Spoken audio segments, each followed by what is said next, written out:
하나님의 그 약속을 따라서 이주한 가나안 땅에 흉년이 들었습니다.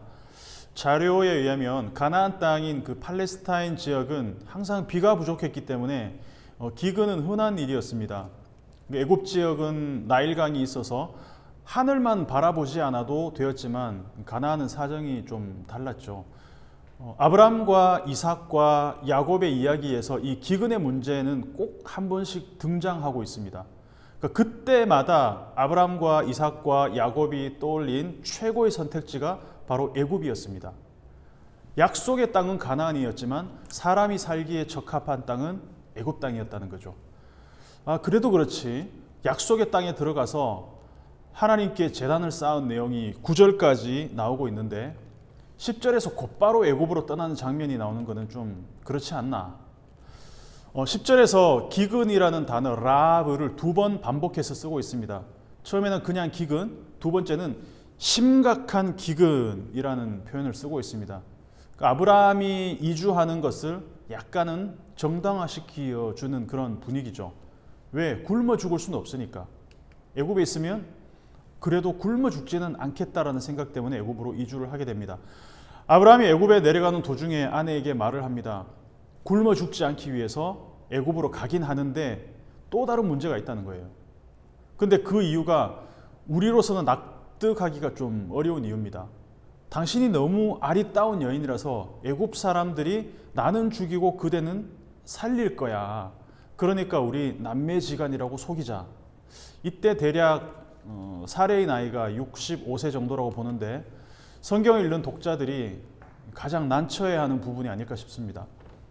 65세 된 아내가 너무 아름답기 때문에 그 아름다움에 넋이 나가서 자기를 죽일 거라는 상상력, 도대체 이것을 우리가 어떻게 이해를 해야 될 것인가.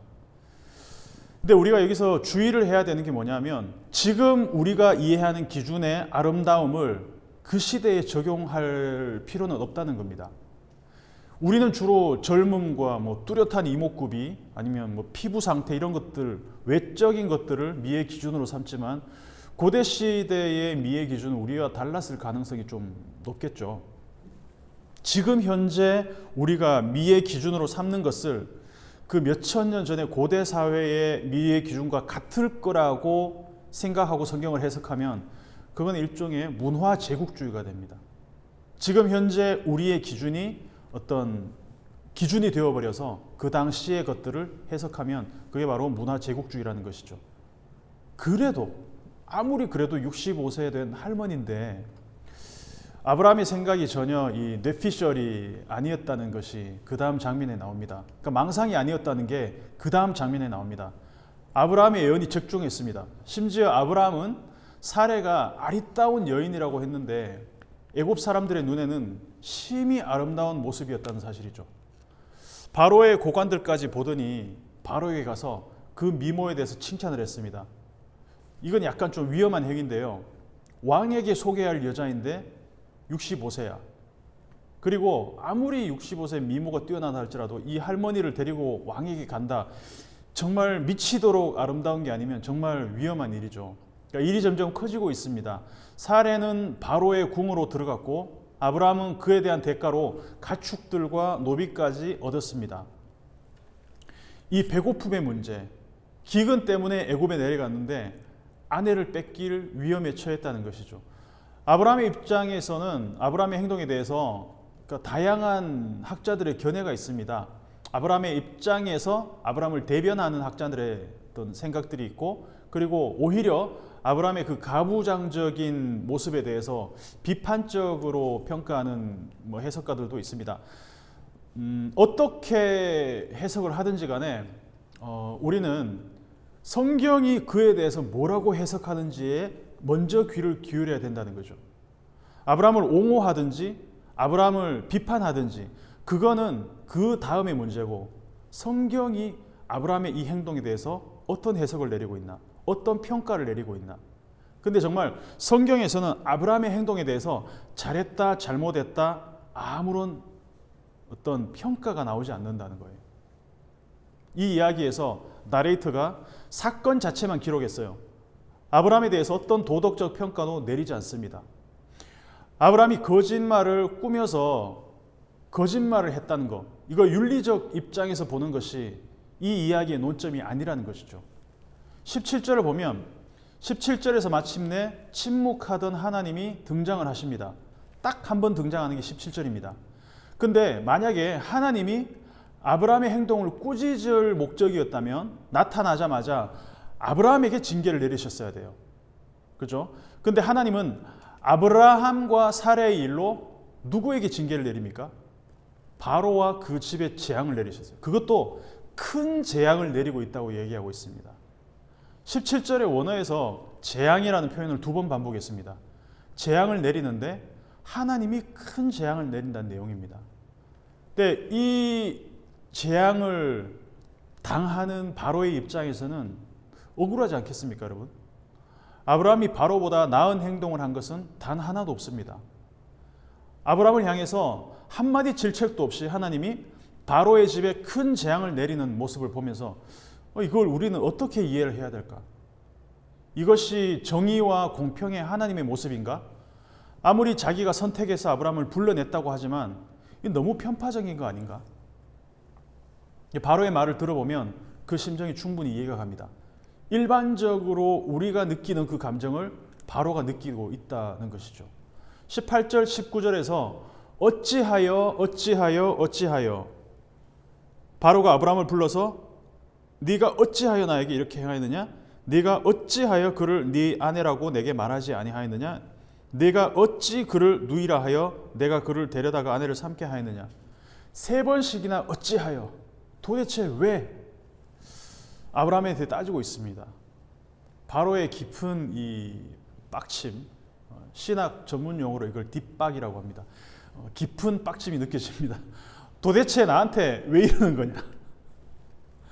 네 아내가 여기 있으니 이제 데려가라.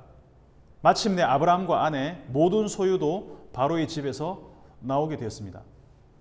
이 이야기의 내용을 쭉 보다 보니까 어떤 한 사건이 떠오르지 않습니까? 먼저 이 이야기를 가장 처음 들었던 원독자가 누굴지를 한번 생각해 볼 필요가 있습니다. 모세오경은 모세가 썼습니다. 그러면 모세오경을 모세가 쓸 당시의 독자들이 최초의 독자였을 거예요. 창세기 내용을 듣는 최초의 독자들은 이 이야기를 들을 때 그 사람들의 상황을 한번 생각해 볼 필요가 있습니다. 막 출애굽해서 가나안 땅에 들어가기 전에 이스라엘 사람들이 처음 이 내용을 접한 사람들입니다. 그런데 아브라함의 이야기를 들으면서 너무 본인들의 상황과 비슷하다는 거예요. 이게 아브라함, 우리 선조 아브라함의 이야기일 뿐만 아니라 우리 이야기인데? 그런 생각을 하지 않았겠습니까? 창세기 12장 10절에서 20절까지 아브라함이 기근을 피해서 애굽으로 가는 이야기는 창세기 후반부에서 야곱의 가족들이 기근을 피해서 애굽으로 가는 내용과 굉장히 유사합니다. 그리고 아브라함이 가나안을 떠나서 애굽에 거류하려고 내려간 것처럼 야곱의 가족들도 애굽의 고센 땅에 거주하였습니다. 기근을 만나서 애굽으로 간 것도 유사하고 그리고 애굽에 거류한 것도 거주한 것도 같다는 것입니다. 또 아브라함이 아내 사레한테 뭐라고 얘기합니까? 나는 죽이고 당신은 살릴 것이다. 남자는 죽이고 여자는 살릴 것이다. 이 내용이 또 어디 나오냐 하면 출애굽기 1장에서 이스라엘 백성의 수가 많아지니까 바로가 남자아이가 태어나면 죽이고 여자아이가 태어나면 어떻게 살려두라는 내용과 패턴이 같다는 거예요. 그리고 여호와의 재앙이 내립니다. 바로의 집에 여호와의 재앙이 내려지는 것처럼 출애굽 당시에도 애굽에 10가지 재앙이 내려졌습니다. 그리고 나서 마지막으로 바로가 아브라함에게 야, 다 데리고 나가. 이 장면도 바로가 모세에게 다 데리고 나가라는 말과 겹친다는 것이죠. 그래서 창세기 12장의 이야기를 듣는 이스라엘의 처음 원 독자들은 이 이야기가 정말 옛날 옛적 우리 선조들만의 이야기가 아니라 지금 우리가 겪고 있는 이야기구나. 이 사실에 깜짝 놀랐을 거예요. 이거 우리 얘기인데? 그렇다면 앞으로 아브라함의 남은 일생이 어떻게 펼쳐지는지에 따라서 우리들, 이스라엘 백성들 자신들 앞에 놓여 있는 그 앞날도 그와 비슷한 식으로 펼쳐질 거라는 예상을 하게 될 거라는 말입니다. 하나님이 아브라함을 불러내실 때 자손과 땅의 축복을 약속하셨습니다. 혼돈 가운데서 아브라함을 불러내심으로 새로운 창조의 멤버들을 하나씩 모으시려는 하나님의 계획이 아브라함부터 시작되었다는 거예요. 그런데 처음부터 이 계획이 깨지게 생겼습니다. 가나안 땅을 떠날 때 뭐가 취소될 위험에 처했습니까? 약속의 땅이 취소될 위험에 처했습니다. 그리고 아내 사례를 바로에게 뺏겼을 때는 자손의 약속이 취소될 위험에 처했습니다. 땅의 약속, 자손의 약속을 하셨는데 두 가지 다 지금 다시 혼돈 상태로 다시 취소될 상태가 되었다는 것이죠. 아브라함이 잘못 선택했기 때문에 하나님의 약속을 물거품으로 만들 위기를 자초했다는 것입니다. 하나님이 바벨이라는 그 혼돈의 도시에서 아브라함을 불러내심으로 새 창조를 이루려고 하시는데 아브라함 때문에 다시 혼돈 상태가 될 위기에 처했다는 것입니다. 창세기 12장 1절부터 9절까지는 완벽하게 하나님의 계획대로 흘러갑니다. 왜냐하면 아브라함이 하나님을 불러내시고 아브라함은 하나님의 그 부르심을 따라 이동해 왔기 때문이죠. 그리고 그 자리에서 하나님께 예배를 드렸습니다. 제단을 쌓았습니다.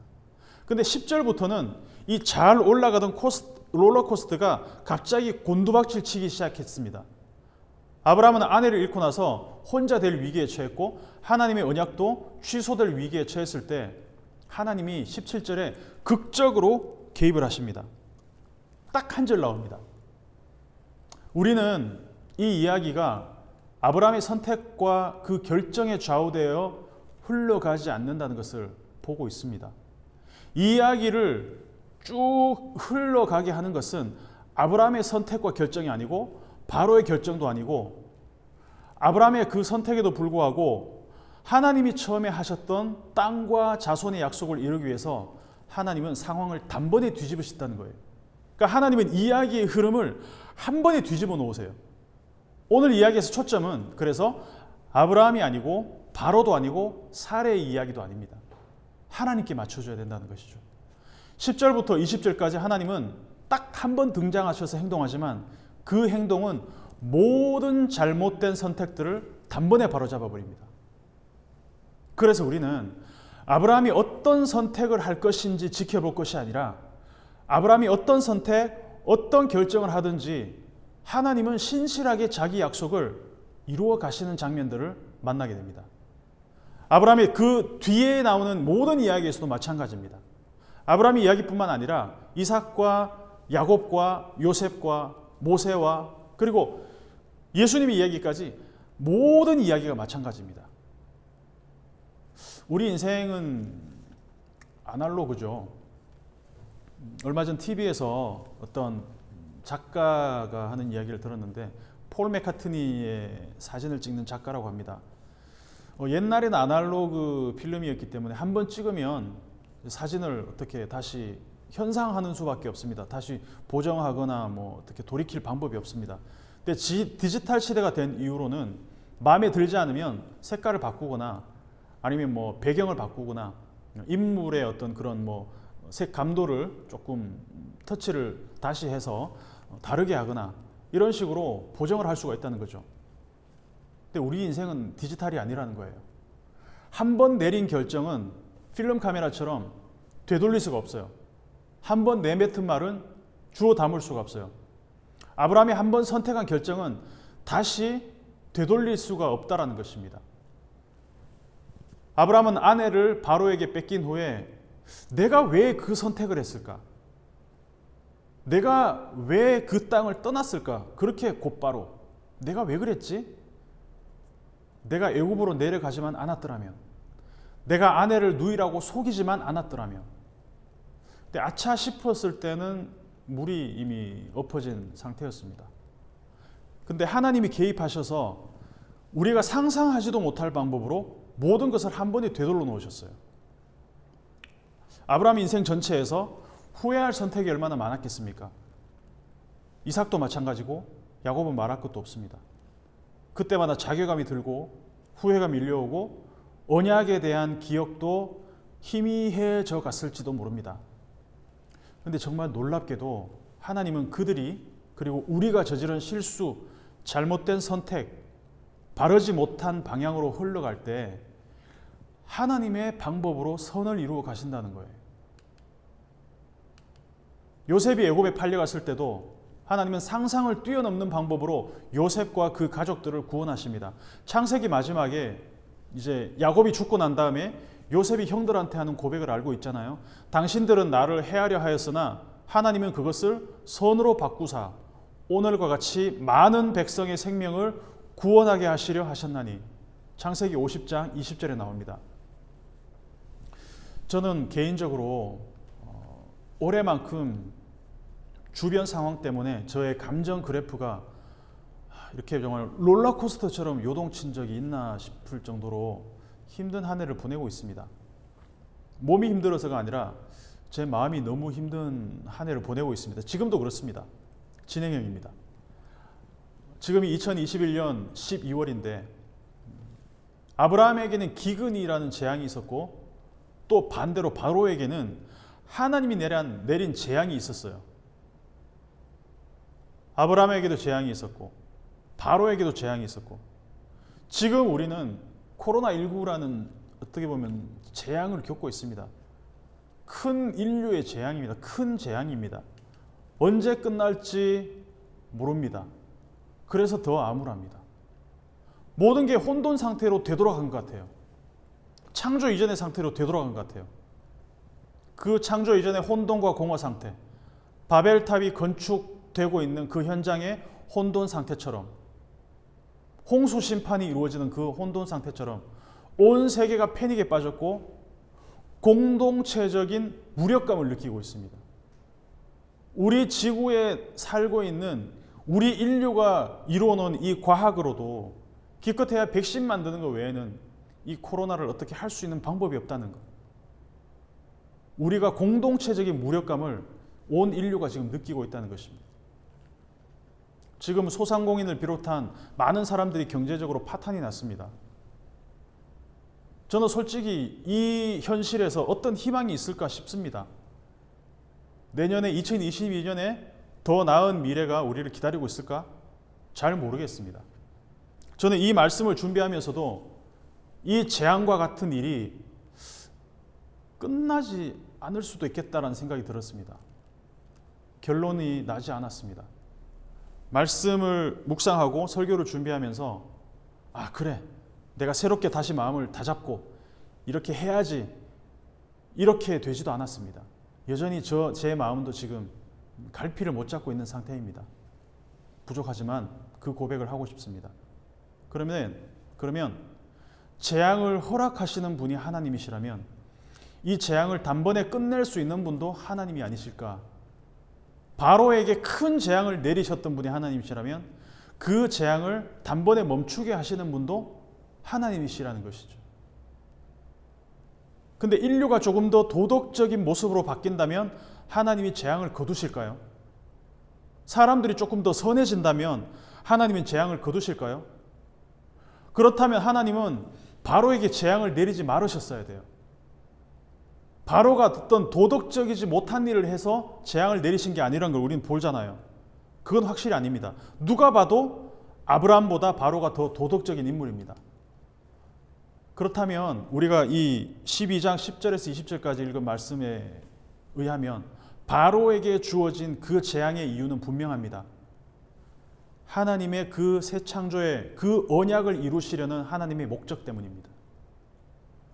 이 현상에서, 이 세계에서 우리에게 주어진 재앙으로 보이는 모든 현상들은 하나님의 목적 때문에 하나님이 허락하신 일이라는 것이죠.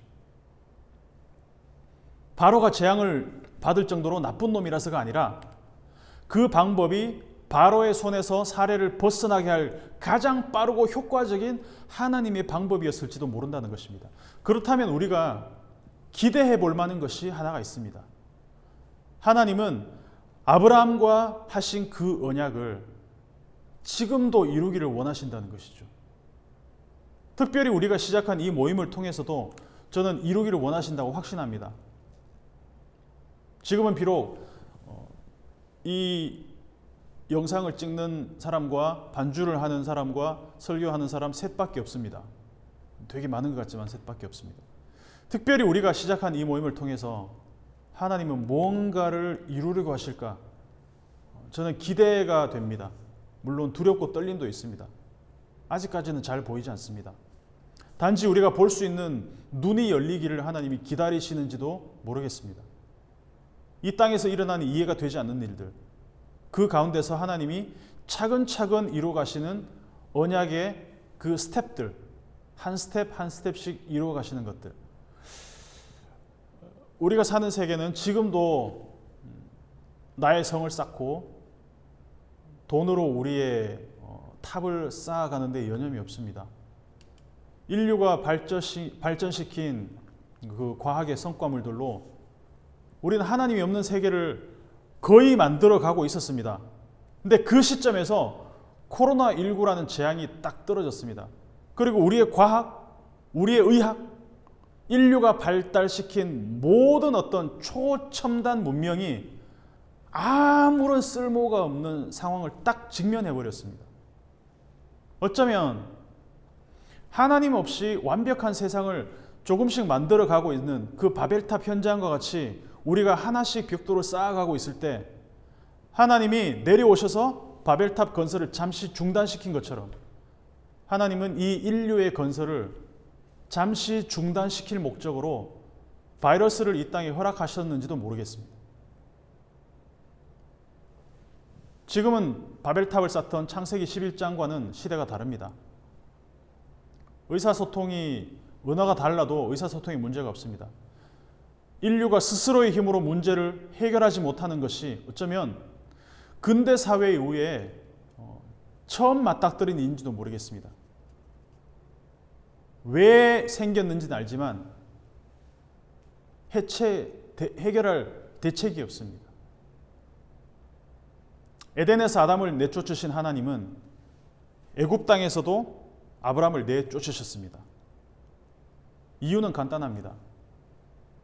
스스로 망쳐놓은 그 땅에서가 아니라 하나님이 새롭게 열어가실 약속의 공간으로 초대하기 위해서 에덴에서 아담을 내쫓으시고 아브라함을 애굽 땅에서 내쫓으시고 이스라엘 백성들을 애굽에서 가나안으로 다시 내쫓으셨다는 것입니다.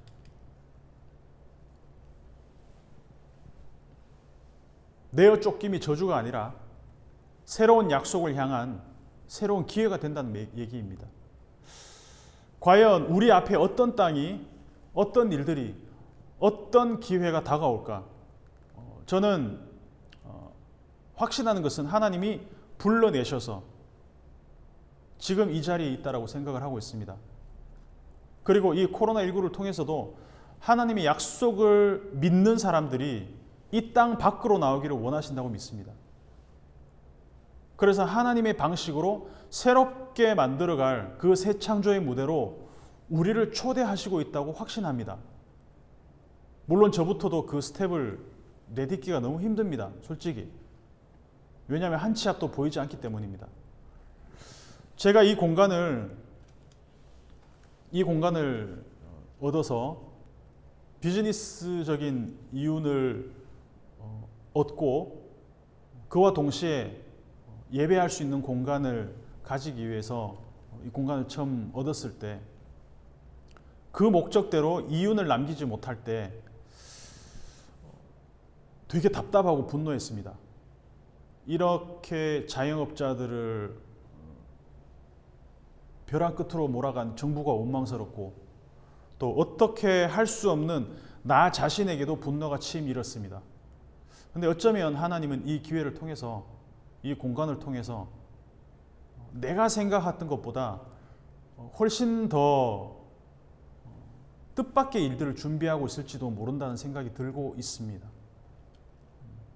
확실하진 않습니다. 언제든지 없어질 수 있는 것은 영원한 것이 없다. 제가 내린 결론은 이것입니다. 언제든지 없어질 수 있는 것은 영원하지 않다. 돈은 벌 수도 있지만 없어질 수도 있잖아요. 그렇다면 돈은 영원한 것이 아니겠고 영원한 가치가 아니겠죠. 있다가도 없을 수 있는 것들은 필요하면 하나님이 언제든지 채워주신다. 왜? 영원한 것이 아니기 때문에 우리에게 필요할 때마다 하나님 채워주신다. 그렇다면 우리는 영원히 잃어버리지 않는 것을 붙잡아야 된다는 결론을 얻을 수 있습니다. 그게 하나님의 약속이고 하나님이라는 것이죠. 어쩌면 저는 이 공간을 통해서 생기는 수입이 내 생존을 위해서 반드시 필요한 것이라고 여기기 때문에 상황에 따라 수입이 적고 많아짐에 따라서 저의 감정 그래프도 요동치고 있었던 것 같습니다. 근데 그 상태가 지금도 계속되고 있습니다. 완전히 나아지진 않았습니다. 앞으로도 자신은 없습니다. 아브라함도 12장 이후에 또 아내를 누이라고 속이는 일을 벌입니다. 인간은 같은 실수로 계속 반복합니다.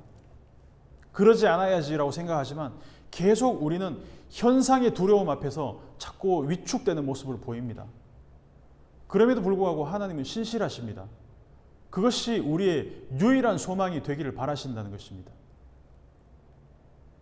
하나님은 아브라함 이야기를 통해서 저와 또 이 영상을 보는 모든 분들, 이 예배에 참여하고 있는 모든 분들에게 분명한 메시지를 주시고 있다고 믿습니다.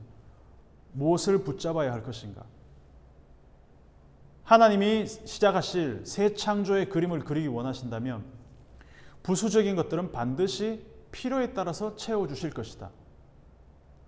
기근의 문제를 아브라함이 개인적으로 해결하려고 애굽으로 내려갔지만 하나님의 기근의 문제도 해결하게 하시고 그리고 아내의 사례도 뺏기지 않게 다시 되돌리시고 그리고 기근의 문제도 해결하게 하고 다시 애굽 땅을 나오게 하셨다는 것입니다.